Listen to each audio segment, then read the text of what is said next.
Bab 156 Rencana Pelarian yang Jenius. Tidak banyak orang di atas kapal. Zhao Feng, Ning Xuan, Zilong, dan pengganti Leng Feng masih berada di kabin yang sama. Mereka telah menempuh perjalanan jauh dan kelelahan, duduk di kursi masing-masing dengan mata terpejam. Aku akan pergi ke kamar mandi, kata Zilong, bangkit dan keluar. Sesampainya di kamar mandi, Zilong tidak langsung ke toilet, melainkan membasuh wajahnya dengan air dingin. Ia mengangkat kepalanya, menatap dirinya sendiri melalui cermin dengan agak gugup, lalu bergumam pada wajah samar di cermin. Setelah kasus ini, Anda akan menikmati semua kemewahan dan kekayaan. Tinggalkan Hong Kong dan hiduplah serta bekerjalah dengan damai dan puas. Setelah mengucapkan kata-kata itu, ia memasang ekspresi mengerikan, mengeluarkan alat pelacak mini dan menekannya. Lalu ia membuangnya ke tempat sampah, berbalik, dan meninggalkan kamar mandi. Pada saat yang sama, Zhao Feng yang ada di ruangan itu juga menundukkan kepalanya. Tanpa sadar, ia mengeluarkan ponsel mini dari sakunya, mengetik pesan di dalamnya, dan mengirimkannya. Namun, di kabin sederhana di ujung, Leng Feng yang asli menatap layar merah yang berkedip dan menyeringai di sudut mulutnya. Mereka semua sudah mengambil tindakan, kan? Sepertinya, pertunjukan akan dimulai. Leng Feng menutup laptopnya, berdiri, dan menatap ke-6 penjaga keamanan itu, lalu berkata, ganti pakaian kalian. Setelah mengatakan itu, termasuk Leng Feng sendiri, semuanya mengenakan seperangkat peralatan selam. Setelah mengenakan pakaiannya, Leng Feng melirik waktu, menunggu sekitar 5 menit sebelum mengeluarkan beberapa kata. Di antara mereka, selain 2 pengawal pribadi di samping Leng Feng, 4 orang lainnya masing-masing memegang sebuah paket. Jika diperhatikan lebih dekat, keempat paket ini persis sama dengan paket berisi 200 kg produk es di kamar Zhao Feng. Mereka keluar dari kabin dan diam-diam menuju buritan. Masing-masing mengenakan masker oksigen, memberi isyarat untuk melompat turun, lalu melompat ke laut satu persatu. Saat ini, kapal sudah dekat pantai dan mereka dapat melihat pemandangan selatan Hong Kong dari kejauhan. Tiba-tiba, lebih dari selusin speedboat datang dari depan. Petugas di haluan mengamati mereka dari kejauhan dan mendapati speedboat itu dilengkapi lampu alarm. Mereka terkejut dan segera berteriak. Penjaga pantai ada di sini. Mendengar hal itu, seluruh awak kapal bergerak dan berlari keluar kabin sambil berteriak, penjaga pantai, ada penjaga pantai. Ning Xuan mengubah ekspresinya dan segera berdiri. Penjaga pantai. Apa yang harus kita lakukan? Zilong juga ketakutan, menatap matanya dan berkata. Zhao Feng juga berdiri. Ekspresinya menunjukkan ketegasan, tetapi dia tidak mengatakan apa-apa. Jangan panik. Pengganti Leng Feng berdiri dengan tenang dan berkata, ambil paketnya dan ikuti aku. Ketiganya menatapnya aneh, mengambil keempat paket itu, keluar dari kabin dan berjalan ke bagian belakang kapal. Mereka sampai di ujung perahu. Di salah satu sudut, terdapat 4 pelempar cakram yang memiliki tali melingkar dan kait di ujungnya. Pengganti Leng Feng masing-masing menggantungkan 4 kait pada 4 paket tersebut, lalu berkata dengan suara rendah. Lempar parsel dan diskusikan. Melempar mereka. Kau yakin? Ning Xuan sedikit mengernyit. Bagaimana kita bisa menemukan mereka jika kita menjatuhkan mereka? Zilong bertanya dengan suara rendah. Meskipun kedalaman air laut di sini hanya sekitar 30 meter, sulit untuk menemukan mereka jika mereka tenggelam ke dasar laut. Bahkan Zhao Feng menatap pengganti itu dengan pandangan kosong dan tidak mengetahui pikiran dan niatnya. Hehe. Menghadapi tatapan ketiga orang itu, pengganti Leng Feng tersenyum lembut dan berkata, ada oksida di dalam paket-paket itu. Setelah kamu melemparnya, oksida di dalamnya akan mulai bekerja dan seiring daya apung meningkat, ia akan menarik tali pada rol dan paket-paket itu akan naik ke permukaan dalam waktu sekitar 2 jam. Mendengar perkataan si pengganti, mata ketiganya berkedip. Kakak Leng Feng, ide yang bagus sekali. Ayo kita lempar mereka. Ning Xuan tertawa dan memimpin lemparan tas dan cakramnya ke laut. Zhao Feng dan Zilong saling berpandangan, lalu melempar parsel mereka dan berdiskusi juga. Aku akan pergi melihat haluannya. Setelah mengucapkan kata-kata itu, Zhao Feng berjalan menuju haluan dengan langkah cepat. Setelah beberapa langkah, ia berlari mendekat. Pada saat yang sama, ia mengeluarkan ponselnya dan membuka halaman penyuntingan informasi. Ketika melewati kabin kapten, dia bergegas masuk untuk melihat koordinat, memasukkan informasi, mengirimnya, dan kemudian melemparkan telepon genggam ke laut di dekatnya. Dia menarik napas dalam-dalam, berjalan ke haluan dan melihat selusin perahu polisi mendekat. Zhao Feng, kenapa kamu berlari begitu cepat? Semenit kemudian, pengganti Leng Feng, Ning Xuan, dan Zilong datang ke haluan. Ning Xuan menatap Zhao Feng dan berkata, aku di sini untuk memeriksa. Mata Zhao Feng sedikit menyipit, menatap perahu polisi yang datang dari depan, dan alisnya berkerut. Dia merasa ragu, tetapi tidak berkata apa-apa. Perahu polisi itu agak mencurigakan. Apakah ada masalah? Zhao Feng waspada dalam pikirannya. Tak lama kemudian, kapal pesiar itu berlayar mendekat, dan salah satu dari mereka berteriak. Hentikan kapal untuk diperiksa. Lalu dua perahu polisi datang dan lebih dari 10 orang menaiki perahu mereka. Melihat seragam polisi mereka, Zhao Feng menunjukkan ekspresi tegas. Ia menarik Leng Feng beberapa langkah ke belakang dan berdiri di tepi palka. Zhao Feng merasa orang-orang ini sangat mencurigakan. Jika mereka bukan penjaga pantai, dia bisa menarik Leng Feng kembali ke kabin terlebih dahulu untuk berjaga-jaga jika terjadi perkelahian. Namun, dia tidak menyadari bahwa saat orang-orang berpakaian seragam polisi menaiki kapal, Leng Feng menghela napas panjang lega dan tubuhnya benar-benar rileks. Angkat tanganmu. Seorang pria berwajah panjang maju ke depan sambil menenteng pistol dan berteriak. Para awak kapal mengangkat tangan mereka dengan jujur. Namun, Ning Xuan dan Zelong juga sangat cerdas. Melihat tindakan Zhao Feng, mereka pun berkumpul di samping. Siapa pemimpinnya? Teriak si wajah panjang sambil memegang pistol. Saya. Pengganti Leng Feng tiba-tiba membuka mulutnya. Ia melangkah maju dan berkata, saya Leng Feng, pemimpin di sini. Oh, jadi kamu Leng Feng. Pria berwajah panjang itu mengarahkan pistolnya ke arah Leng Feng. Ya, aku di sini. Kita sudah dekat dari pantai. Bagaimana kalau kau periksa nanti saat kita sampai di pantai? Aku bahkan bisa pergi ke kantor polisi bersamamu untuk membuat pernyataan, kata Leng Feng, agak terburu-buru. Penggantinya awalnya ditangkap oleh bawahan Tang San. Ia ketakutan setengah mati sepanjang perjalanan dan akhirnya melihat secercah harapan ketika melihat polisi. Namun, karena Zhao Feng dan yang lainnya ada di belakangnya, ia tidak berani mengatakan dengan jelas, hanya berharap akan dibawa ke kantor polisi. Namun, ia tak pernah menyangka orang-orang ini sama sekali bukan polisi. Saat itu, Zhao Feng menatap pria berwajah muram itu dan tiba-tiba teringat pernah melihatnya di suatu tempat. Detak jantungnya semakin cepat dan ia berteriak. Tidak, dia bekerja untuk Dong Tianpeng. Sebelum Zhao Feng menyelesaikan kata-katanya, pria berwajah panjang itu mencibir, menatap penggantinya dan berkata. Tidak perlu pernyataan. Cukup untuk memastikan Anda ada di sini. Setelah mengatakan ini, dia menarik pelatuknya. Bang! Pengganti Leng Feng kepalanya hancur akibat tembakan. Wajah Zhao Feng berubah drastis. Ia langsung mengeluarkan senjatanya, melepaskan beberapa tembakan ke arah pria berwajah panjang itu, lalu bergegas ke buritan. Ning Xuan dan Zelong mengikuti dari dekat dan beberapa kali bertukar tembakan dengan penjaga pantai. Karena musuh mengenakan rompi anti peluru, mereka tidak melanjutkan pertempuran. Sebaliknya, mereka melompat ke laut. Lebih dari selusin bawahan pria berwajah panjang itu berlari ke sisi perahu dan melepaskan tembakan ke laut beberapa kali. Baiklah. Lupakan mereka. Periksa perahunya, kata pria berwajah panjang itu dingin. Mereka mengabaikan staf pelayaran dan mulai mencari satu kabin demi kabin lainnya. 10 menit kemudian. Tidak di kabin ini. Tidak juga di yang ini.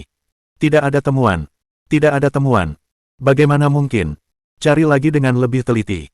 Pria berwajah panjang itu mengerutkan kening dan berkata, lalu melangkah ke arah pengganti Leng Feng dan berjongkok untuk melepas topinya. Setelah melihat seluruh wajahnya, alis pria berwajah panjang yang berkerut itu mengendur. Ini benar-benar Leng Feng, barangnya pasti sudah ada di kapal. Pria berwajah panjang itu berjalan kembali ke kabin dan berkata dengan keras. Carilah dengan teliti. Temukan barangnya bahkan dengan menggali sedalam 1 meter. 10 menit kemudian, anak buahnya keluar dari beberapa kabin secara bergantian dan memberikan jawaban serempak, tidak. Tidak mungkin. Cari lagi, kata pria berwajah panjang itu dingin. Pada saat ini, suara cepat dari luar kabin menyebar.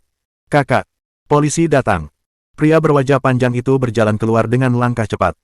Raut wajahnya berubah ketika melihat selusin kapal polisi sungguhan dan hampir 10 helikopter mendekat dengan cepat. Wajah panjang itu menggertakkan giginya, berteriak dengan marah, dan kemudian berseru, ayo pergi. Bersamaan dengan teriakannya, mereka melemparkan lampu alarm dan beberapa stiker sederhana kapal pesiar ke laut, bahkan pemain pengganti Leng Feng pun terlempar tanpa kesulitan tambahan. Pria berwajah panjang itu dan yang lainnya kembali ke speedboat mereka dan melaju tanpa tergesa-gesa. Saat kapal polisi tiba, polisi mengendalikan semua kapal yang berlabuh. Semua pria termasuk Zhao Feng, Ning Xuan, dan Zelong serta mayat pengganti yang mengambang, semuanya dibawa kembali ke kantor polisi. Para petugas di kapal polisi mengawal mereka pergi, sementara helikopter berpatroli di daerah itu bolak-balik, menunggu kargo mengapung dari dasar. Pada saat yang sama, beberapa kilometer dari pantai yang jarang penduduknya, Leng Feng yang asli dengan barang-barang es asli di atas truk pickup, perlahan-lahan menuju ke kantor pusat Asosiasi Harmoni Selamanya di distrik selatan. Semua gerakan sesuai harapannya. Dia ingin melarikan diri di bawah pengawasan beberapa kekuatan. Jelas, dia berhasil. Kantor pusat FHA adalah sebuah gedung tunggal dengan lebih dari 10 lantai. Gedung itu bernama Forever Harmony Association. Ini adalah pertunjukan malam terbesar dan tempat hiburan yang beragam di distrik selatan. Bawahan langsung Zhao Feng, sedang berjalan turun dari lantai 13. Ia baru saja mengembalikan biaya manajemen yang dikumpulkan dari New Moon Bay bulan ini. Dia akan pergi ke lantai 11 untuk menemui Gu Chen dan menanyakan kabar Zhao Feng. Gu Chen juga bawahan Tang Zhan yang memiliki hubungan baik dengan Zhao Feng dan cukup jujur. Sangat menghormatinya. Baru setelah melewati lantai 12, ia melihat 7 orang bergegas menaiki tangga bawah. Sedikit mengubah raut wajahnya setelah melihat orang yang memimpin, dan ia segera bersembunyi di celah antara lantai 12 dan 13. Leng Feng. Kenapa dia ada di sini? Ragu sejenak dan mengikuti mereka perlahan ketika mereka memasuki lantai 12. Sesampainya di kantor Tang Zhan, dia mendapati pintunya tidak tertutup rapat dan ada celah. Dari sana dia samar-samar mendengar beberapa dialog yang membuatnya terkejut. Barangnya sudah sampai semua, tidak kurang sedikit pun. Hahaha, bagus. Nggak ada yang nggak bisa kamu selesaikan, Leng Feng. Kerja bagus. Tuan Tang, sudah dipastikan bahwa Ning Xuan adalah bawahan Jenderal Hu, Zilong adalah bawahan Dong Tianpeng, dan Zhao Feng adalah mata-mata. Baiklah, kalau begitu, simpan Ning Xuan dulu. Zilong, penggal kepalanya dan kirim ke rumah Dong Tianpeng. Sedangkan Zhao Feng, tembak mati dia. Ngomong-ngomong, habisi restoran kecil di Teluk Bulan Baru. Bab 157 Pengungkapan. Setelah mendengar ini, wajah berubah drastis dan tanpa sengaja dia menyentuh vas di satu sisi. Bertepuk tangan. Vas itu jatuh ke tanah dan pecah. Wah! Membelalakkan matanya lebar-lebar karena ngeri. Siapa itu? Leng Feng bertanya dan memberi isyarat kepada beberapa pria untuk keluar memeriksa. Saat itu, tubuh kaku dan mati rasa. Tangga itu berjarak 20 meter darinya, dan sudah terlambat untuk lari ke sana. Lagi pula, jika orang-orang di dalam mengetahuinya, ia bisa kehilangan nyawanya. Melihat orang-orang di dalam perlahan membuka pintu. Melihat mereka hendak keluar, merasa gugup hingga hampir mati lemas. Tepat pada saat kritis ini, tiba-tiba, sebuah telapak tangan menekan punggungnya, mendorongnya ke arah pintu kantor. Berbalik dan mendapati bahwa yang dicarinya adalah Gu Chen. Apa yang kau lakukan di sini? Leng Feng mengerutkan kening dan berkata ke arah pintu. Aku punya sesuatu untuk dilaporkan kepada Tuan Tang. Gu Chen mengangguk dan menjawab dengan suara berat. Perkataannya membuat kegugupan sedikit berkurang. Memasuki kantor, Gu Chen mengangguk ke arah Tang Zhan. Tang Zhan menatap sambil tersenyum, yang membuat jantungnya berdebar kencang. Tuan Tang, baru saja melaporkan kepada saya bahwa Ning Xuan, Zilong, dan Zhao Feng ditangkap di kantor polisi. Selain itu, ada beberapa orang dari Dong Tianpeng, dan Gu Chen menatap Leng Feng dan berkata perlahan, mayat yang diduga Leng Feng. Oh, benarkah? Leng Feng tersenyum tipis, melirik dan bertanya, bagaimana kamu mendapatkan berita itu? Aku. Menekan kegugupannya dan berkata, salah satu temanku adalah seorang polisi. Dia tahu aku mengikuti Zhao Feng, jadi, dia memberitahuku tentang hal itu. Begitu aku mendapat kabar itu, aku menelepon saudara Gu Chen dan dia menghubungiku. Setelah mengucapkan kalimat ini, wajah sedikit cemas. Ia menatap Tang Zhan dan berkata, Tuan Tang, Anda sangat bersemangat. Tolong bantu saudara Feng dan yang lainnya. Haha. Leng Feng tersenyum tipis dan berkata, mereka baru ditangkap kurang dari 1 jam. Polisi pasti sedang sibuk mencari. Kau mendapatkan beritanya begitu cepat. Apa ini terlalu aneh? Bisakah kau memberiku penjelasan yang spesifik? Siapa nama temanmu? Menunjukkan ekspresi gugup setelah mendengar ini. Ia merasa sedikit panik dan takut akan mengkhianati dirinya sendiri jika Leng Feng bertanya lebih banyak lagi. Untungnya, Gu Chen yang tenang ada di sampingnya. Leng Feng. Gu Chen melirik dan berteriak. Lalu ia menyalakan sebatang rokok, menarik napas dalam-dalam, dan mengembuskan asap ke arah Leng Feng. Pada saat yang sama, ia berkata dengan dingin, kau yang memimpin operasi ini. Namun, sekarang Zhao Feng, Ning Xuan, dan Zilong telah ditangkap dan orang yang mirip denganmu telah meninggal. Tidakkah kau pikir kau harus memberi penjelasan? Kenapa kau di sini dan mereka tertangkap? Jelaskan. Meskipun Gu Chen memiliki batasan, dia juga orang dalam yang kejam. Di asosiasi harmoni selamanya, dia tidak peduli pada siapapun kecuali Tang Zhan. Kepulan asap mengepul di depan Leng Feng, membuat alisnya sedikit berkerut. Leng Feng membenci rasa rokok, jadi ia mundur selangkah dan tidak menjelaskan apapun kepada Gu Chen. Baiklah. Baiklah. Tang Zan sedang dalam suasana hati yang baik dan tidak ingin mempermasalahkannya, jadi dia bertepuk tangan dan berkata, Chen, kamu tidak perlu marah, semua ini perintahku, mereka bertiga akan segera keluar, aku akan mengadakan pertemuan nanti untuk menjelaskan urusan mereka, baiklah, kalian berdua bisa turun dulu, aku masih ada yang harus kubicarakan dengan Leng Feng. Baiklah, kalau begitu aku akan menunggu Tuan Tang mengadakan pertemuan. Wu Chen menatap Leng Feng, menjawab dengan datar, lalu berjalan keluar bersama Ah Hu. Ketika mereka mendekati pintu, Wu Chen menghentikan langkahnya dan berkata tanpa menoleh ke belakang. Tuan Tang, kurasa aku harus mengingatkanmu bahwa Zhao Feng dan aku telah berjuang untukmu. Kurasa Tuan Tang seharusnya tidak terlalu memihak. Lalu Wu Chen dan Ah Hu keluar. Hahaha. Tang Zan tersenyum tak berdaya dan berkata, Feng, duduklah. Chen selalu seperti ini. Jangan dianggap serius. Tidak, aku tidak akan.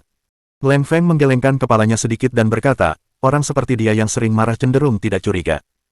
Wajah Wu Chen tenggelam saat dia pergi keluar bersama Ah Hu. Wu Chen tidak mengatakan apa-apa sepanjang perjalanan ke kantornya sebelum mengerutkan kening dan berkata, apa yang kau lakukan di sana? Apa kau tidak tahu temperamen Tuan Tang? Kakak Chen, aku tahu. Aku hanya melihat Leng Feng dan pergi ke sana karena takut. Ah Hu menjelaskan dengan takut, lalu cepat-cepat berkata, Kakak Chen, aku mendengar sesuatu. Apa itu? Mereka bilang barang-barangnya sudah kembali dengan selamat, Ning Xuan adalah bawahan Jenderal Hu, dan Zelong adalah orang Dong Tianpeng. Tuan Tang ingin mengambil kepalanya dan melemparkannya ke pintu Dong Tianpeng, dan mereka bilang. Raut wajah Ah Hu menunjukkan sedikit keraguan dan kebingungan. Juga bilang apa? Apakah Zhao Feng juga punya masalah? Tanya Wu Chen dengan cemberut yang dalam. Mereka bilang, katakan kakak Feng, adalah. Raut wajah Ah Hu semakin getir, dan akhirnya dia menggertakkan giginya dan berkata, mereka bilang kakak Feng adalah seorang penyamar dan akan menembaknya sampai mati. Wajah Wu Chen akhirnya berubah. Ia tiba-tiba berdiri, tatapannya kosong. Dia penyamaran. Kau yakin?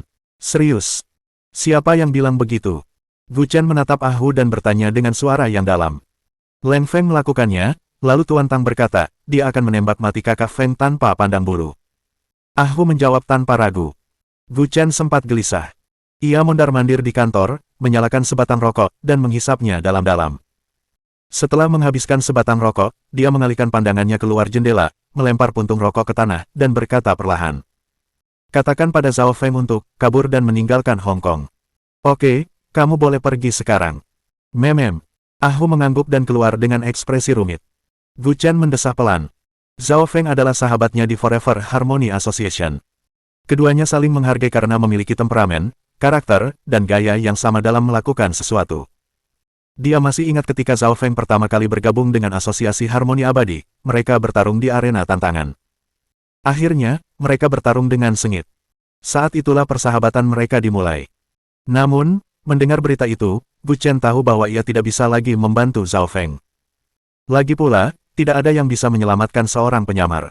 Ia hanya bisa berdoa agar Zhao Feng segera melarikan diri sebelum Tang Zan bertindak. Ah Hu meninggalkan kantor pusat dengan tergesa-gesa dan kembali ke cabang New Moon Bay.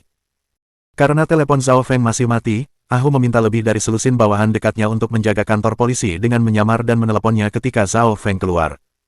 Ah Hu tidak berani pergi sendiri. Ia tahu bahwa karena Tang Zan sudah memberi perintah, ia pasti sudah menempatkan orang-orang di gerbang kantor polisi. Tak ada gunanya ia khawatir. Ia hanya bisa menunggu di sini. Dia sama sekali tidak peduli dengan identitas Zhao Feng, meskipun dia sedang menyamar. Yang dia pedulikan adalah orangnya, bukan identitasnya. Saat sarapan di restoran Zhang Han, pembawa acara dan rekan-rekannya yang melakukan wawancara kemarin datang untuk mengantre lebih awal hari ini. Ia sangat antusias saat sarapan dan memberitahu Zhang Han bahwa acaranya telah diedit dengan baik dan akan disiarkan dalam beberapa hari. Zhang Han tidak peduli dengan ketenaran dan kekayaan, jadi dia hanya menganggukkan kepalanya sedikit. Kali ini, sang pembawa acara dan rekan-rekannya tidak merasa kesal dengan ketidakpedulian Zhang Han. Sebaliknya, sang pembawa acara sangat menyayangi Meng Meng yang sedang bermain di lantai 1. Ia berulang kali mendesah, sayang sekali mereka tidak merekam putri kecil itu kemarin, kalau tidak, pasti akan membuat penonton terkesan. Pada saat yang sama, sang pembawa acara terus bergumam bahwa setelah acara itu disiarkan dalam beberapa hari, restoran itu akan memperoleh popularitas, karena bagaimanapun juga, acara itu benar-benar mendapat penilaian tinggi dari agen makanan Michelin. Setelah sarapan, restoran kembali sepi. Namun, di sisi lain, kantor polisi tidak sepi. Zhao Feng, Ning Xuan, Zilong, dan beberapa bawahan keluar dari kantor polisi. Namun, tidak ditemukan apapun. Sebagai korban, mereka memiliki penjamin, sehingga dibebaskan secara gratis. Namun, Zhao Feng menunjukkan wajah pahit, karena bosnya baru saja berkomunikasi dengannya di ruang interogasi. Keempat kantong barang yang mengapung dari laut semuanya, tepung. Barang asli pasti milik Tang San. Bos memberinya perintah baru untuk mencari tahu di mana barang-barang itu berada. Saat ia sedang bermeditasi, 3 kendaraan niaga berkaca film hitam terparkir di depan mereka. Beberapa orang turun dari kursi belakang dan menyapa serta mempersilakan ketiganya masuk ke dalam kendaraan masing-masing. Kemudian, ketiga kendaraan tersebut meninggalkan kantor polisi ke arah yang berbeda. Di dalam mobil Zhao Feng, ada 4 orang lain selain dirinya. Semuanya mengenakan setelan jas hitam dan tampak acuh tak acuh. Zhao Feng tak bisa menahan diri untuk tidak merasa waspada. Aku akan menelepon Tuan Tang. Bisakah seseorang meminjamkan ponselmu, kata Zhao Feng. Oh, ini. Pria di kursi penumpang depan mengeluarkan ponsel dari sakunya dan melemparkannya langsung ke Zhao Feng di kursi belakang. Zhao Feng sedikit mengernyitkan alisnya, mengangkat telepon dan menghubungi nomor ponsel Ah Hu. Pada saat yang sama, ia mengamati pemandangan di sepanjang jalan. Alih-alih menuju kantor pusat, mobilnya justru memasuki hutong, sejenis jalan sempit atau gang yang umum ditemukan di kota-kota Tiongkok Utara yang sepi. Ada yang salah. Hati Zhao Feng mencelos, tetapi ia tetap tenang. Ketika telepon tersambung, ia berkata, Tuan Tang. Jantung Ah Hu berdebar kencang di seberang sana, dan ketika mendengar kata-kata Zhao Feng, ia segera berkata, Kakak Feng, Tuan Tang sudah tahu identitasmu sebagai penyamar. Cepat lari dan tinggalkan Hong Kong. Lagi pula, Tuan Tang juga sudah mengirim beberapa orang untuk menggerebek restoran ini. Kalau bisa, cepatlah kabur bersama bos. Pupil mata Zhao Feng mengecil. Tepat pada saat itu, 2 pria di samping Zhao Feng mengulurkan satu tangan dan mengeluarkan pistol dari pinggang mereka. Tatapan mata Zhao Feng berubah tajam, lengannya menghantam kedua sisi mobil. Kedua pria itu langsung tersungkur dengan kekuatan yang dahsyat. Sebelum pengemudi itu sempat bergerak, Zhao Feng mencondongkan tubuh ke depan dan meninju kepalanya dengan tangan kiri. Kemudian, Zhao Feng memukul leher pengemudi dengan sikunya yang bergerak ke kiri. Pada saat ini, Zhao Feng telah mengerahkan seluruh kekuatannya, dan hanya butuh 2 detik untuk melumpuhkan keempatnya. Setelah melemparkannya, Zhao Feng menginjak pedal gas dan bergegas ke restoran Zhang Han. Tolong, tetap aman. Tatapan mata Zhao Feng sangat dalam dan alisnya berkerut, dia bergumam dengan nada agak cemas. Bab 158-7 Serangan untuk mengeruk Meridian. Bagi Zhao Feng, restoran ini merupakan satu-satunya tempat yang menyentuh titik terlembut di hatinya selama beberapa tahun terakhir. Sebenarnya yang membuatnya tertarik pada awalnya adalah kekuatan Zhang Han yang dahsyat. Zhao Feng teringat pertama kali mereka bertemu adalah saat ia pergi ke restoran untuk mengambil biaya keamanan. Ia merasakan tekanan yang dalam di mata dingin bos. Karena penasaran, Zhao Feng kembali ke restoran itu. Setelah makan sekali, ia langsung jatuh cinta dengan rasanya. Kelezatan di sini menaklukkan perutnya. Senyum Meng Meng, hubungan ayah anak yang kuat antara Zhang Han dan Meng Meng, dan, tentu saja, Ling Mengqi yang membesarkan hati, semuanya juga menarik perhatian Zhao Feng. Lambat laun, restoran itu menjadi semakin penting di hati Zhao Feng dan menjadi tempat yang ingin ia jaga. Sekarang, ketika Zhao Feng mendengar bahwa Tang Zhan akan merusak restoran, reaksi pertamanya adalah menjemput bos dan Meng Meng sebelum Tang Zhan memulai. Bagaimana dengan tugasnya? Tugas itu terlupakan olehnya. Identitas aslinya telah terbongkar, dan dia bahkan tidak bisa menyamar, apalagi menjalankan tugas itu. Sepanjang jalan, Zhao Feng tidak tahu berapa banyak lampu merah yang telah ia lewati, dan bahkan beberapa kali hampir menabrak mobil lain. Namun Zhao Feng tidak peduli. Ia melaju kencang ke restoran. Restoran itu semakin dekat. Zhao Feng telah sampai di jalan tempat restoran itu berada. Restoran itu semakin dekat dengannya. Zhao Feng samar-samar bisa melihat plakat restoran itu. Akhirnya, dia tiba. Zhao Feng tiba di pintu restoran. Ia lega melihat tidak ada yang terjadi di restoran. Kemudian Zhao Feng memperlambat laju mobilnya dan melaju ke tempat parkir restoran. Ia sedang berbelok di tikungan sisi jalan. Dengan mesin menderu, sebuah mobil van menabrak mobil Zhao Feng secepat angin. Bang! Disertai suara gemuruh, mobil Zhao Feng terguling beberapa kali dan akhirnya ambruk di depan pintu restoran. Situasi tak terduga ini menyebabkan beberapa orang yang lewat berteriak. Ada kecelakaan. Ya Tuhan, bagaimana ini bisa terjadi? Cepat, panggil pertolongan pertama. Petik 2. Saat itu, Zhao Feng di dalam mobil merasa pusing, telinganya berdengung, dan bahkan darah mengalir perlahan dari kepalanya. Ia mendorong pintu dengan tangan dan keluar. Untuk sesaat, ia merasa tak berdaya.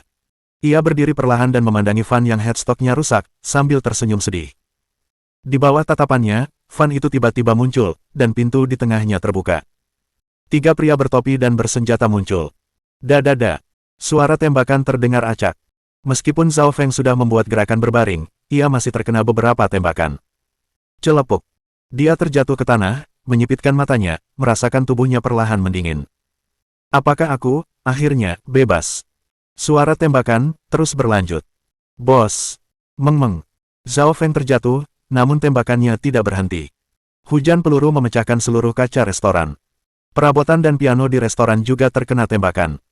Ketiga pria itu menembak selama 20 detik sebelum masuk kembali ke dalam mobil. Setelah itu, Fan tanpa izin itu meninggalkan lokasi kejadian secepat angin kencang.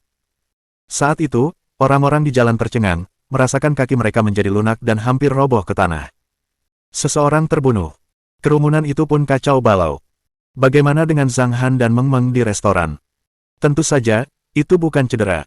Saat mobil Zhao Feng tertabrak, di lantai 2 restoran, Zhang Han baru saja merapikan rambut Meng Meng. 2 ekor kuda yang indah di kedua sisi kepalanya membuat Meng Meng terlihat sangat imut. Papa, cepatlah. Kita mau main sama Dahei dan Little Hei, kata Meng Meng dengan nada tidak sabar, lalu berlari ke tangga. Namun pada saat berikutnya, terdengar suara teredam dari pintu restoran. Mata Meng Meng yang jernih tiba-tiba terbuka lebar. Ia terkejut dan berkata dengan sedikit ketakutan, Papa, suara apa itu? Zhang Han berdiri di sampingnya dan mendengarkan. Kemudian matanya menatap tajam. Ia segera menghampiri Meng Meng, menggendongnya, dan berjalan ke sudut tangga. Ia tersenyum dan berkata, itu suara petasan. Seseorang akan menyalakan petasan. Ayah tutup telingamu. Setelah itu, Zhang Han menutup telinga Meng Meng dengan telapak tangannya, sambil menggunakan kekuatan spiritual di tangannya untuk menangkis tembakan keras itu. Akibatnya, Meng Meng hanya bisa mendengar suara, bang-bang, yang samar, seolah-olah ada seseorang yang menyalakan petasan di luar. Zhang Han duduk di tangga, memeluk tubuh mungil Meng Meng, dan sang putri kecil tak bisa melihat pemandangan yang terpotong-potong. Meskipun restoran itu berantakan, ia tak takut. Tak lama kemudian tembakan berhenti dan ketenangan kembali. Oh, Papa, tidak ada suara petasan. Sebaiknya kau singkirkan tanganmu. Meng Meng yang tidak tahu apa-apa pun tersenyum, menepuk tangan Zhang Han dengan telapak tangannya yang kecil. Oke. Zhang Han tersenyum dan melepas telapak tangannya. Lalu ia ragu sejenak dan bertanya, Meng Meng, bagaimana kalau kita main game? Meng Meng tertegun sejenak. Lalu matanya berbinar, dan dia berkata sambil terkikik, Oke, game apa ini? Hitung angka dengan mata tertutup. Ayah akan menutup mata Meng Meng, dan Meng Meng menghitung angka. Ayo kita lihat berapa angka yang harus dihitung sebelum kita bertemu Dahei dan Little Hei di Gunung Bulan Baru, oke? Setuju. Meng Meng tertarik pada apa yang tampak membosankan bagi orang dewasa. Melihat Meng Meng mengangguk, Zhang Han menarik selembar kain langsung dari pakaiannya dan mengikatkannya ke kepala kecil Meng Meng untuk menutupi matanya. Lalu Zhang Han berkata, Baiklah, kamu bisa mulai menghitung. Baiklah, kalau begitu aku mulai, jawab Meng Meng. Lalu ia berkata dengan nada kekanak-kanakan dan mulai menghitung, 1, 2, 3. Zhang Han tersenyum, menggendong Meng Meng, dan berjalan ke lantai 1 restoran. Ia bahkan tidak melihat kekacauan di ruang makan dan langsung menuju pintu. Zhang Han terus berjalan, dan tatapannya perlahan mendingin. Tampaknya beberapa orang telah merayu kematian. Sekalipun kekuatan Zhang Han belum sampai pada titik mengabaikan hukum, akhir dari orang-orang yang berani berbuat seperti itu adalah dibunuh olehnya. Begitu keluar pintu, Zhang Han melihat Zhao Feng yang sudah pingsan. Zhao Feng masih meronta-ronta. Setelah melihat Zhang Han dan Meng Meng selamat, matanya bergetar, dan ia merasa lega. Bibirnya bergerak-gerak, mencoba mengatakan sesuatu tetapi tak mampu. Namun, melihat bentuk mulutnya, Zhang Han tahu 2 kata itu. Zhao Feng berkata, lari. Melarikan diri. Mengapa mereka harus melarikan diri? Tatapan Zhang Han terpaku sejenak. Ia berjongkok dan mengulurkan tangan kirinya untuk mengangkat Zhao Feng. Kemudian, ia membuka pintu belakang mobil dan memasukkan Zhao Feng ke dalamnya. Zhang Han duduk di kursi pengemudi, menggendong Meng Meng, dan melaju menuju Gunung Xingyu. Meng Meng masih menghitung angka-angka ketika dia masuk ke mobil, 21, 22, 23. Sekitar 10 menit kemudian, Zhang Han tiba di Gunung Nyumun dengan Zhao Feng di tangan kirinya dan Meng Meng di tangan kanannya. Hei kecil mencium bau darah saat mereka tiba di hutan. Ia datang meraung bersama Dahei dan melihat Zhao Feng yang sedang berdarah. Mereka merasa gugup karena mengira Zhao Feng telah dikalahkan oleh Zhang Han, jadi mereka sedikit takut, dan mengikuti Zhang Han dengan tenang dan hati-hati. Baru setelah Zhang Han melemparkan tubuh Zhao Feng ke bawah pohon Thunder Yang, menunjuk ke arah zona hewan peliharaan dan berjalan melewatinya, Da Hei dan Little Hei mengerti dan berlari menghampiri. 665, aduh, kita belum sampai juga, 666, hah, Meng Meng gak mau lanjut, 667, papa, Meng Meng capek, 668. Baiklah, kita sudah sampai. Ayo, ayah akan membuka penutup matamu, kata Zhang Han sambil melepas kain penutup mata Meng Meng. Meng Meng menggelengkan kepala dan mengedipkan mata beberapa kali. Ketika melihat Da Hei dan Little Hei di depannya, Meng Meng melompat kegirangan. Hebat, aku bisa melihat Hei Hei besar dan Hei Hei kecil begitu aku membuka mata. Lucu sekali. Wah, Meng Meng ingin dilempar tinggi, kata Meng Meng sambil mengulurkan tangan kecilnya ke Da Hei. Da Hei memandang Zhang Han dan tidak tahu apa yang sedang terjadi. Da Hei mengira tuannya lah yang memukul Zhao Feng. Ia bertanya-tanya apakah tuannya tidak senang. Ia berpikir, haruskah aku melempar tuan kecil itu atau tidak? Jika aku tidak melakukannya dengan baik, apakah aku akan dipukul? Aku tidak ingin dipukuli. Apa yang harus kulakukan? Meng Meng, kamu di sini untuk bermain dengan Da Hei dan Little Hei, ayah akan ke sana untuk melakukan sesuatu. Zhang Han menatap Da Hei dengan pandangan aneh dan berkata kepada Meng Meng. Oke, jawab Meng Meng sambil melompat sambil merentangkan tangan ke arah Da Hei. Ia berkata, kenapa kau tidak mendengarkanku, Hei Hei besar? Cepatlah, lempar aku tinggi-tinggi. Oh. Mulut Da Hei terangkat, dan ia tahu ia harus bermain dengan tuan kecilnya. Maka ia mengulurkan telapak tangannya yang besar, menggendong Meng Meng, dan melemparkan Meng Meng berulang kali, yang membuat Meng Meng tertawa terbahak-bahak. Melihat pemandangan ini, Zhang Han menggelengkan kepalanya sedikit dan menoleh ke pohon Thunder Yang. Dia mendatangi Zhao Feng dan berjongkok untuk memeriksa lukanya. Kamu beruntung bertemu denganku, kata Zhang Han sambil menggelengkan kepalanya sedikit. Zhao Feng terluka parah. Jika dia terluka parah di tempat lain, dia pasti akan mati. Tetapi dia terluka di depan restoran dan ingin memperingatkan Zhang Han untuk melarikan diri, yang cukup untuk menunjukkan hatinya. Kalau begitu, Zhang Han bersedia menghabiskan sejumlah sumber daya untuk menyelamatkan Zhao Feng. Tidak, Zhang Han tidak hanya ingin menyelamatkannya, tetapi juga membuatnya sekuat Da Hei. Tangan kanan Zhang Han berada di dada Zhao Feng, dan tangan kirinya berada di bawah pohon Thunder Yang. Kekuatan spiritual beroperasi dan berkomunikasi dengan pohon yang guntur. Diperlukan 99% dari sisa liter air yang murni untuk memurnikan embun api giok yang tersisa. Dengan demikian, energi tersebut kemudian terus dikumpulkan ke dalam tubuh Zhang Han. Kekuatan spiritual yang tak terkendali memenuhi meridian Zhang Han, yang pasti menyebabkan pembengkakan dan rasa sakit di meridiannya. Namun rasa sakit ini tidak berarti apa-apa bagi Zhang Han. Ia memejamkan mata, menarik napas dalam-dalam, lalu mengembuskannya perlahan. Detik berikutnya, ia membuka matanya yang berkilau bagai berlian. Serangan pertama, gerbang hantu. Telapak tangan kanan Zhang Han meninggalkan dada Zhao Feng. Ia mengangkat jari telunjuknya dan menunjuk titik akupuntur di dada Zhao Feng. Bang! Suara gemuruh seperti guntur terdengar dari tubuh Zhao Feng, dan aliran energi mulai menyebar di tubuhnya. Serangan kedua, Netherworld. Jari Zhang Han menyentuh sisi bawah leher Zhao Feng. Terdengar suara teredam lainnya, dan energinya terus menyebar. Serangan ketiga, pantai lain. Serangan ketujuh, surga. Ia beralih dari menggunakan jari ke telapak tangannya dan menamparkan dada Zhao Feng. Tiba-tiba, energi halus itu berubah menjadi ganas di tubuh Zhao Feng. Semua peluru menyembur ke luka itu. 1 detik, 2 detik. Hanya 10 detik kemudian, luka Zhao Feng sembuh. Pada saat yang sama, kekuatan spiritual Zhang Han memandu energi Zhao Feng untuk berputar di dalam tubuhnya. Metode ini disebut 7 serangan untuk mengeruk meridian. Bab 159 sesuatu akan terjadi lagi. 7 serangan untuk mengeruk meridian, sesuai dengan namanya, Zhang Han memampatkan energi eksternal dan mengimpor kekuatan ke tubuh Zhao Feng dengan menyerang 7 titik akupuntur dengan jari, untuk mencapai efek pengerukan 8 meridian tambahan Zhao Feng. Secara umum, untuk mengeruk 8 meridian tambahannya, Zhang Han harus mencapai tahap fondasi dan setidaknya memiliki energi harta roh tahap ketiga. Namun, Zhang Han adalah seorang ahli yang telah mencapai tahap kesengsaraan, dan ia tahu banyak tentang kultivasi. 7 serangan untuk meridian keruk adalah metode yang sangat rumit. Bahkan di dunia kultivasi yang sah, ini adalah metode kelas atas. Metode ini dapat mencapai efek pengerukan meridian dengan menggunakan energi beberapa kali lebih sedikit daripada cara biasa. Setelah 8 meridian ekstra manusia dikeruk, seseorang memenuhi syarat untuk berkultivasi. Karena jumlah embun api giok dan air yang murni tidak banyak, Zhao Feng tidak akan memiliki kekuatan spiritual saat bangun. Namun, kekuatan dan kualifikasi tubuhnya telah meningkat pesat. Ada cara lain untuk membandingkan. Zhang Han pernah berkata bahwa Zhao Feng belum tentu merupakan lawan Little He. Maksud Zhang Han adalah Zhao Feng tidak menggunakan senjata, dan Little He tidak menggunakan taringnya yang tajam. Mereka mengandalkan kekuatan mereka untuk bertarung. Mereka mungkin akan bertarung sebentar, tetapi Zhao Feng pada akhirnya akan kalah. Sekarang, meskipun Zhao Feng telah membuat perubahan radikal, dia belum tentu menjadi lawan Little He dalam kondisi di atas. Karena Zhang Han menyadari bahwa dengan kedatangan Dahei dan Hei kecil bertarung saat mereka sedang tidak aktif, Hei kecil secara bertahap menguasai beberapa keterampilan bertarung.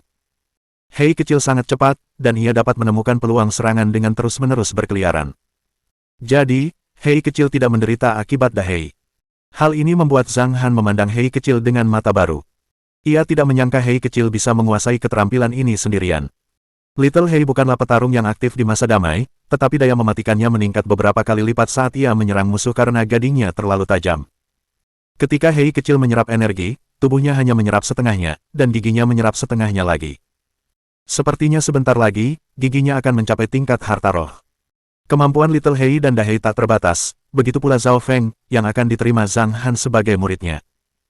Tak lama kemudian, energi dalam tubuh Zhao Feng melambat dan mulai memberi nutrisi pada tubuhnya. Kemudian, Zhang Han menjauhkan telapak tangannya dari tubuh Zhao Feng, mengabaikannya, dan melangkah menuju area hewan peliharaan. Zhang Han mengeluarkan telepon genggamnya sambil berjalan dan menghubungi telepon Zhang Li. Saat itu baru pukul 9 pagi, dan Zhang Li sedang tidur. Ia masih mengantuk ketika menjawab telepon.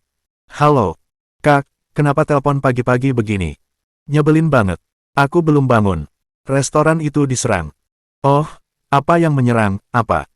Zhang Li menjawab dengan samar, lalu ia terkejut. Ia duduk dan berkata dengan mata melotot, apa yang kau bicarakan? Apakah restorannya diserang? Apa yang terjadi? Pergi dan lihat. Kamu pergi ke sana sekarang. Restorannya berantakan. Tolong ganti semua kaca dan perabotannya. Kartu banknya ada di laci di konter. Kata sandinya adalah tanggal lahirku, jawab Zhang Han. Tunggu sebentar. Ada apa? Kenapa restorannya diserang? Siapa pelakunya? Tanya Zhang Li cepat. Jangan tanya pertanyaan-pertanyaan ini, lakukan apa yang aku katakan, kata Zhang Han dan menutup telepon. Halo. Kenapa menutup telepon? Ayolah, kau belum menjelaskannya dengan jelas. Zhang Li melirik ponselnya, bersenandung pelan. Lalu ia bangkit dan berpakaian cepat sambil mencuci muka dengan santai. Ia tidak berniat berdandan, jadi ia mengenakan topi berlidah bebek dan bergegas menuju New Moon Bay dengan Maserati putihnya. Pada saat yang sama, apa yang terjadi di restoran itu juga diketahui oleh semua pihak. Dong Tianpeng dari distrik barat adalah orang pertama yang tahu apa yang terjadi. Karena 20 menit yang lalu, sebuah kepala berdarah dilempar di depan rumahnya. Setelah mengidentifikasinya, anak buah Dong Tianpeng memanggilnya. Saat itu Dong Tianpeng sedang berhubungan seks dengan dua siswi cantik sekolah di kamar tidurnya, namun saat dia mendengar kepala Zelong terlempar ke pintu, dia pun tak berdaya. Dong Tianpeng bangkit dan keluar, tampak marah dan kesal. Dan kemudian laporan dari restoran datang berikutnya. Zhao Feng terbunuh. Restoran itu hancur. Dong Tianpeng mengerutkan kening dan menyalakan sebatang rokok dengan dua tarikan napas dalam. Saat ia mengembuskan asap, wajahnya tampak di dalamnya. Di saat yang sama, ia bergumam pelan, Tang Zhan akan membersihkan asosiasinya.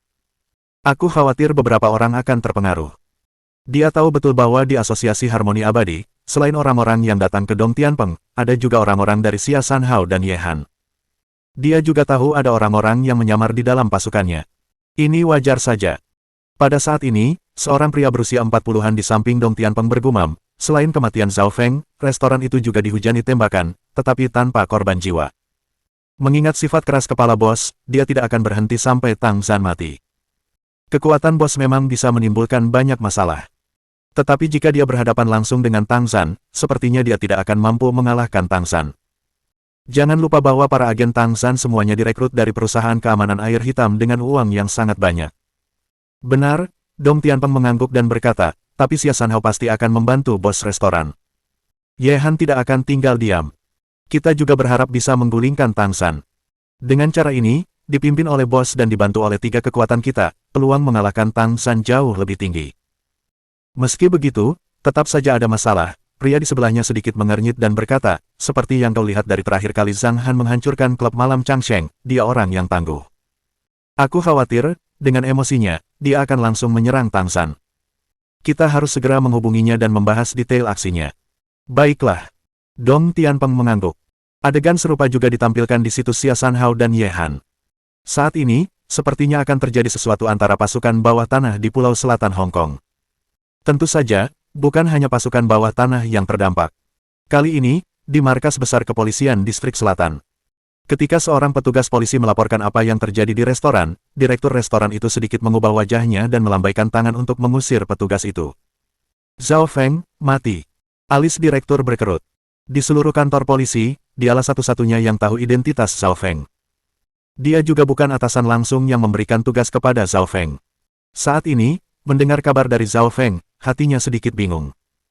Setelah beberapa kali menarik napas dalam-dalam, ia mengeluarkan ponselnya dan menelepon. Halo, Zhao Feng, dia sudah meninggal. Apa katamu? Terdengar suara agak cepat dari telepon. Setelah meninggalkan kantor polisi hari ini, dia pergi ke sebuah restoran di New Moon Bay, tempat yang biasa dia kunjungi. Di depan pintu restoran, dia ditembak. Restoran itu juga terkena dampaknya. Tapi dengarkan instruksi dari kerumunan, Zhao Feng dibawa pergi oleh pemilik restoran. Direktur itu menjawab perlahan. Siapa yang melakukannya? Masih dalam penyelidikan, Tang San adalah tersangka utama, tapi mereka tidak punya bukti. Direktur tidak mengatakan apa-apa. Agaknya, pihak lawan tahu maksudnya. Tang San tidak dapat ditangkap tanpa bukti. Saya tidak peduli metode apa yang Anda gunakan, dalam sebulan, Tang San harus diadili. Pihak lain mengucapkan sepatah kata dan langsung menutup telepon, meninggalkan sang direktur dengan wajah pahit. Tang San sangat licik, ia selalu melakukan segala sesuatunya dengan sangat teliti, yang membuat polisi pusing. Mengenai Tang San, semua orang mengenalnya dengan baik, tetapi tidak ada bukti, dan mereka tidak bisa berbuat apa-apa. Direktur tahu bahwa Tang San memiliki hubungan baik dengan beberapa kepala polisi dan beberapa petinggi. Menangkapnya tanpa bukti hanyalah delusi. Saat ini, bahkan petunjuk Zhao Feng pun terbongkar. Polisi sehebat itu gagal. Siapa lagi yang bisa mereka kirim? Zhao Feng telah terpendam selama hampir 3 tahun, tetapi ia akhirnya menemui ajalnya. Suasana hati sang sutradara juga sangat tertekan, penuh kesedihan. Sementara itu, Tang San, Leng Feng dan 2 divisi militer lainnya berada di rumah besar Tang San. Wajah Tang San menjadi semakin bahagia saat dia mendengarkan laporan tersebut. Hari ini, Tang San tidak hanya mengincar Zhao Feng dan Zilong, tetapi juga belasan orang yang telah diidentifikasi tetapi belum disingkirkan. Hari ini, ia memilih untuk menghabisi semua musuh sekaligus. Dia tidak akan melakukannya kecuali dia yakin bisa melakukannya dengan cara yang mengguncang dunia. Inilah gaya Tang San. Di ujung lain, Zhang Li berkendara ke restoran New Moon Bay. Garis pengaman telah dipasang, dan beberapa petugas polisi mengambil gambar di dalam dan luar restoran. Ini TKP-nya. Sekarang sedang beroperasi. Orang-orang yang menganggur dilarang masuk, kata kapten sambil melihat Zhang Li datang dan berdiri di depannya. Kenapa aku tidak bisa? Ini restoran kakakku. Kenapa aku tidak boleh masuk? Tanya Zhang Li sambil melewati garis pengaman dengan alis yang sedikit terangkat. Ya, bagus. Telepon kakakmu kembali. Kita perlu meminta informasi darinya, kata kapten dengan berat. Aku akan menelepon dan bertanya. Zhang Li terkejut melihat restoran itu. Setelah mendengar kata-kata itu, ia segera mengeluarkan ponselnya dan menghubungi Zhang Han. Halo, Kak, kamu di mana? Ada apa dengan restorannya? Bagaimana itu bisa terjadi? Apa? Oh, baiklah, aku mengerti. Oke. Zhang Li menutup telepon. Ia menatap kapten dan berkata, kakakku tidak bisa kembali. Sekarang aku sedang mencari seseorang untuk membersihkan restoran. Kalau kau sudah sampai, kau boleh pergi sekarang.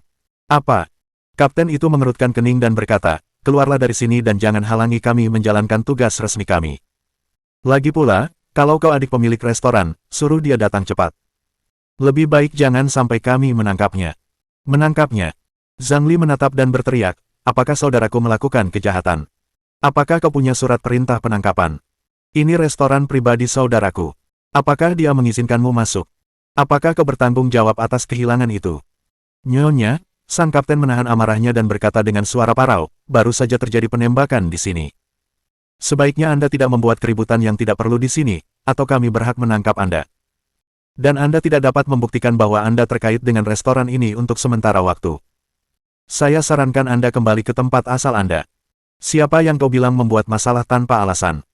Zhang Li marah dan menunjuk kapten, lalu berkata, saya sedang mencari seseorang untuk membersihkan restoran ini. Ini sektor swasta. Apa kau sudah selesai memotret? Silakan pergi. Kapten itu tampak tegas dan berkata dengan dingin, ayo, bawa dia kembali ke kantor polisi. Aku curiga dia ada hubungannya dengan tersangka. Interogasi dia. Dialah yang menangani kasus ini, dia tidak membutuhkan seorang wanita untuk memberitahunya apa yang harus dilakukan. Namun saat anak buahnya hendak menangkap Zhang Li, sebuah hinaan datang dari kejauhan. Omong kosong. Bab 160 bunuh Tang Zhan untukku. Tatapan mata sang kapten dingin, lalu dia menoleh untuk melihat seorang pria berusia 50-an, yang tampak familiar, berjalan mendekat dengan tenang. Siapa yang sialan ini? Sang kapten bingung. Namun, ia merasa familiar, jadi ia tidak berbicara pada awalnya. Namun Wang Qiang marah dan memasang wajah berat. Dia berdiri dan mengamati sejenak. Awalnya, dia terkejut melihat kondisi restoran dan bercak darah di pintu. Dia pun menghubungi mantan bawahannya untuk mencari tahu detailnya. Terlepas dari situasi Zhao Feng, restoran itu juga merupakan korban dari sudut pandang manapun. Untungnya, Wang Qiang merasa lega karena pemilik restoran dan Meng Meng tidak terluka. Tepat saat hendak pergi, ia melihat Zhang Li mengemudi mendekat. Tentu saja, ia mengenal saudara perempuan pemilik restoran itu. Kemudian ia melihat pemandangan yang telah terjadi, dan tiba-tiba amarah yang aneh membuncah di benaknya. Ia berjalan cepat ke arah kapten, sedikit mengernyit, dan dengan gestur superior yang khas, bergumam. Sudah selesai memotret selama 10 menit. Apa yang kau lakukan di sini? Kenapa kau tidak memanfaatkan waktu ini untuk menemukan pembunuhnya? Kau tidak hanya pamer di sini, menunda pembersihan restoran, tapi juga ingin menangkapnya. Beraninya kau berpikir kau masuk akal. Siapa kamu? Sang kapten merasa tertekan dan merasa bahwa pria di depannya luar biasa. Namun, ketika ia merasa orang-orang di sekitarnya menunjuk ke arahnya, ia pun memutuskan dan bertanya. Pak Tua, aku tak peduli siapa dirimu. Tolong jangan ikut campur urusan kami. Bukan giliranmu untuk memberitahu kami apa yang harus kami lakukan. Tidak rasional. Wang Qiang menatap dan berkata, oke, aku tidak bisa memberitahumu, seseorang bisa. Katakan siapa atasanmu. Selama percakapan, Wang Qiang mengeluarkan ponselnya. Kaptennya masih muda dan pemarah. Ia melihat gerakan Wang Qiang dan berkata, kau tidak berhak tahu siapa atasanku. Aku mengikuti aturan. Ada pertanyaan. Baiklah, karena kau ingin tahu, ku beritahu saja, nama atasanku Bai Ziwen. Di saat yang sama, sang kapten mencibir dalam hati. Dia bukan pengecut. Bagaimana mungkin dia diancam hanya dengan telepon dan beberapa patah kata. Wang Qiang tidak ingat nama Bai Ziwen, jadi ia langsung menelepon kepala markas besar kepolisian distrik selatan. Ini Wang Qiang. Ada satu hal yang ingin kukatakan padamu, di restoran Meng Meng. Kapten tercengang ketika mendengar Wang Qiang. Ia merasa nama itu sangat familiar, tetapi ia tidak ingat di mana ia mendengarnya. Namun, kedua pria di belakangnya berubah ekspresi ketika mendengar nama itu. Mereka memandang Wang Qiang seperti monster mengerikan. Tak satu pun dari mereka setia. Mereka terbatuk pelan, lalu berbalik dan pergi. Di bawah tatapan penuh perhatian sang kapten, Wang Qiang menyerahkan ponsel itu kepadanya. Sang kapten menerimanya dan berkata, halo, ini Fan Yongbo, kapten dari kantor polisi Teluk Bulan Baru. Anda, direkturnya. Saya sungguh, saya. Sang kapten ketakutan dan terdiam sesaat. Ia bahkan tak bisa menjelaskan maksudnya. Dalam kritikan sang direktur, ia akhirnya ingat identitas lelaki tua di depannya. Sang kapten berpikir dengan hati yang hancur. Tak sampai semenit, keringat dingin langsung membasahi sekujur tubuhnya. Setelah menutup telepon, ia perlahan dan hati-hati menyerahkan ponselnya kepada Wang Qiang dengan raut wajah merengek, lalu berkata dengan nada menyanjung.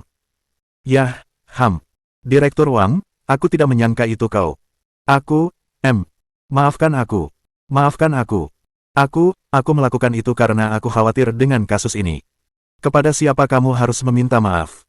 Wang Qiang mengambil telepon dan berkata dengan ringan. Ya, Nyonya, maaf, saya baru saja kehilangan kesabaran. Maaf. Kapten segera meminta maaf kepada Zhang Li. Zhang Li juga tidak bersikap tidak masuk akal.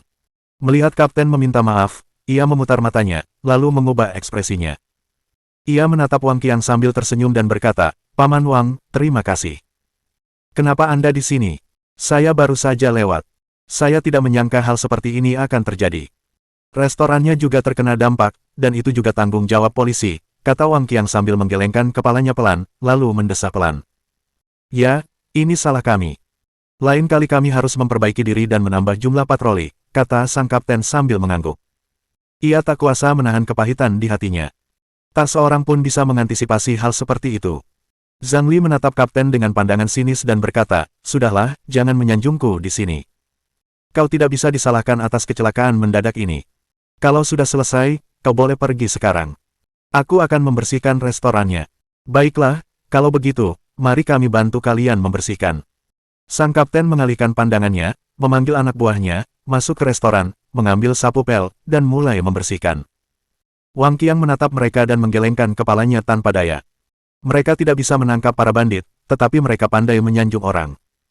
Namun, ia juga tahu bahwa melawan kekuatan jahat itu sulit. "Aku akan kembali kalau tidak terjadi apa-apa.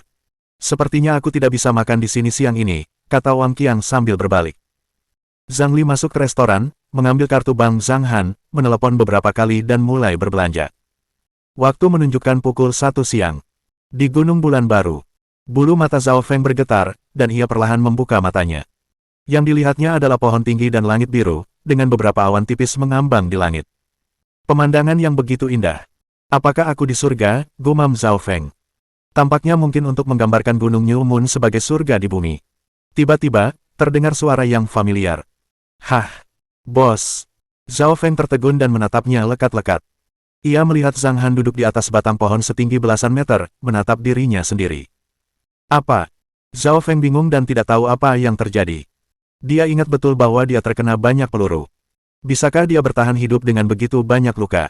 Atau, di matanya yang sayu, sang bos melompat pelan dan langsung melompat turun. 12 meter, setara dengan ketinggian 4 atau 5 lantai, ia menyaksikan bosnya melompat turun dan jatuh dengan ringan ke tanah. "Bos, apakah kamu juga?" Zhao Feng ragu-ragu, memikirkan kejadian membingungkan di depannya. Ia bertanya-tanya apakah bos sudah mati. "Apa kau bodoh?" Zhang Han merasa geli sekaligus kesal. Ia berkata, "Kau sudah bangun. Cepat bangun." Dia melihat lingkungan sekitar yang familiar dan Little Hei yang membuatnya merasa terancam. "Tunggu. Apakah Meng Meng tertidur di pelukan gorila?" Zhao Feng tertegun dan tanpa sadar bertanya, "Mengapa ada gorila?" "Itu pengurus rumah tangga di sini," jawab Zhang Han dengan tenang. Zhao Feng duduk di tanah dan terdiam. Beberapa saat kemudian, ia akhirnya menyadari apa yang sedang terjadi. Ia berdiri dan bertanya, "Bos, apakah Anda yang menyelamatkan saya?" "Jika tidak." Zhao Feng terdiam lagi, dan matanya penuh dengan penghargaan dan perasaan selamat dari bencana. Tiba-tiba, matanya tenggelam, dan ia menatap Zhang Han, yang berlutut perlahan di tanah dengan kedua lututnya. Ia berkata, "Terima kasih telah menyelamatkan hidupmu." Sebelum dia menyelesaikan kata-katanya, kaki Zhang Han menghalangi lututnya sehingga dia tidak bisa berlutut. Masih terlalu dini untuk berlutut, Zhang Han mengangkat roh peri yang tegas dan berkata, "Kamu menghormatiku, aku tahu. Jadi aku ingin memberimu kesempatan lagi." Pada titik ini, mata Zhang Han membuat Zhao Feng merasa misterius. "Maukah kau menjadi muridku?" tanya Zhang Han dengan berat. Saat Zhang Han berbicara, ia merasa sedikit aneh. Ketika ia berada di dunia kultivasi, ada miliaran praktisi yang ingin menjadi muridnya. Namun Zhang Han tidak pernah menerimanya. Tanpa diduga, hanya sebulan setelah kelahirannya kembali, ia ingin menerima seorang murid. Ia merasa sulit untuk memprediksinya. Setelah mendengar ini, meskipun Zhao Feng tidak tahu apa artinya menjadi murid bos, ia tahu itu adalah kesempatan terbesarnya. Ia tidak ragu untuk berkata, "Aku bersedia." Sambil berbicara, ia merasa lututnya jatuh dan akhirnya berlutut di tanah. Ia bersujud 3 kali kepada Zhang Han, lalu perlahan menundukkan kepalanya dan berkata, "Murid, Zhao Feng, sedang memberi salam kepada guru." "Bangun," kata Zhang Han dengan santai, "panggil aku bos di luar di masa depan." "Ya, Tuan." "Oh tidak, bos." Zhao Feng mengangguk. Setelah berdiri, ia bertanya dengan rasa ingin tahu, "Kita ini sekte apa, bos? Apakah kita sama dengan seni bela diri yang ada di TV?" Setelah mengatakan itu, mata Zhao Feng berbinar dan berkata, "Bos, Anda pasti pemimpin sekte, kan? Dengan pemimpin sekuat itu, sekte kita pasti memiliki posisi yang tinggi." "Haha, saya tidak menyangka saya, Zhao Feng, bisa menekuni seni bela diri suatu hari nanti." "Terima kasih, guru." "Apa yang kamu bicarakan?" Zhang Han terdiam. "Hah." Zhao Feng sedikit terkejut. "Kami bukan sekte bela diri, dan kami juga bukan orang-orang dari bela diri." "Lalu apa itu?" Zhao Feng bertanya dengan ragu. Zhao Feng, yang tiba-tiba datang ke dunia baru, dengan mata berkaca-kaca, tidak tahu apa-apa tentang hal itu. Namun, kata-kata Zhang Han selanjutnya mengejutkan Zhao Feng. "Kita, melihat ke arah Teluk Bulan Baru, dan Zhang Han berkata perlahan, para pembudidaya. Apa? Kultivator? Apakah ada makhluk abadi di dunia ini? Tanya Zhao Feng heran. Sudahlah, jangan ribut. Nanti juga kau tahu, kata Zhang Han sambil menepuk bahu Zhao Feng.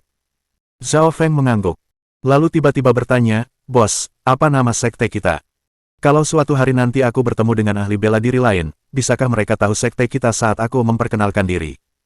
Nama sekte itu, aku belum memikirkannya. Sedangkan untuk orang-orang seni bela diri, mereka hanyalah sekelompok orang yang hanya tahu sedikit seni bela diri dan tentu saja tidak tahu apa itu keabadian, jawab Zhang Han. Bos, kalau begitu, Zhao Feng bertanya lagi. Namun, begitu ia berbicara, Zhang Han memotongnya dan berkata, sudah, jangan tanya pertanyaan-pertanyaan itu. Karena kamu sudah bangun, saatnya untuk mulai bekerja. Ada apa? Zhao Feng bertanya dan mengangguk. Bunuh Tang Zhan. Mohon dukungan dari omom ante-ante sekalian, buat subscribe atau sharekan novel Mimin ke Facebook kalian, agar channel Mimin bisa terus berkembang.